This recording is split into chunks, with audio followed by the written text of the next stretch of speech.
60 నుంచి 90 ఏళ్ల పెన్షనర్లకు సుప్రీంకోర్టు నుంచి ఒక చరిత్రాత్మక శుభవార్త అయితే వచ్చిందండి. తాజాగా సుప్రీంకోర్టు ఇచ్చిన తీర్పుతో 60 ఏళ్ల నుంచి 90 ఏళ్ల వయసు గల పెన్షనర్లకు భారీ ఉపశమనం లభించింది. మరి ఈ తీర్పు ద్వారా ఎవరికి ఏం ప్రయోజనం, ఎప్పుడు అమల్లోకి వస్తుంది, ఎవరికి ఎంత లాభం అన్న వివరాలను క్రమం తప్పకుండా తెలుసుకోండి. ఇక ముఖ్యాంశం ఏంటంటే పెన్షన్ మరియు మెరుగైన పెన్షన్ పొడిగింపు విషయంలో మినహాయింపు పొందిన సంస్థలు కానీ మినహాయింపు లేని సంస్థలు కానీ మధ్య ఎటువంటి తేడా ఉండదు. ప్రైవేట్ సంస్థల్లో పనిచేసి ఈపీఎఫ్ ద్వారా పెన్షన్ పొందుతున్న వారికి కూడా ప్రభుత్వ పెన్షనర్ల సమాన హక్కులు కల్పించబడతాయి. ఇది చరిత్రాత్మక తీర్పని చెప్పుకోవచ్చు. ఈ తీర్పుతో వందలాది ఉద్యోగ సంఘాలు ఆనంద ఉత్సవంలో మునిగిపోతున్నాయి.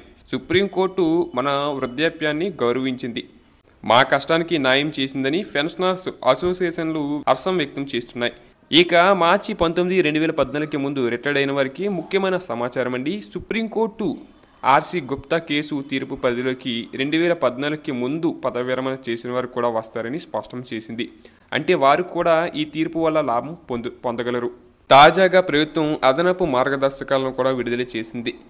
ఇవి ప్రధానంగా అదనపు పెన్షన్, అడిషనల్ పెన్షన్ విషయానికి సంబంధించింది.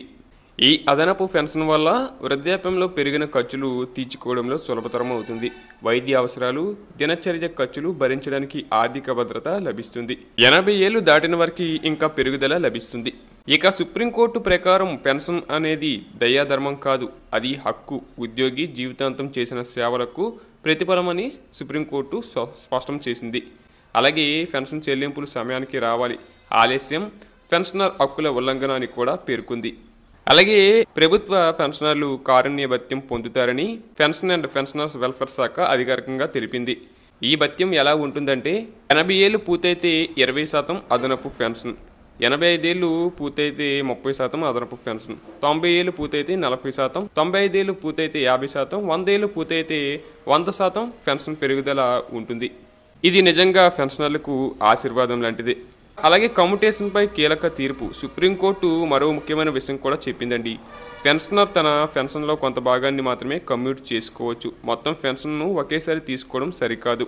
అంటే భవిష్యత్తులో కూడా నెలవారీ పెన్షన్ కొనసాగి పెన్షనర్కు నిరంతర ఆదాయం ఉంటుందని ఇది నిర్ధారిస్తుంది. ఈ తీర్పు వల్ల కలిగే ప్రయోజనాలు ఏంటంటే పెన్షన్ సమయానికి అందుతుంది, అదనపు పెన్షన్ పొందే అవకాశం పెరుగుతుంది, మినహాయింపు పొందిన సంస్థల ఉద్యోగులకు సమాన హక్కులు ఉంటాయి, వృద్ధాప్యంలో ఆర్థిక భద్రత పెరుగుతుంది, కుటుంబాలపై భారం కూడా తగ్గుతుంది.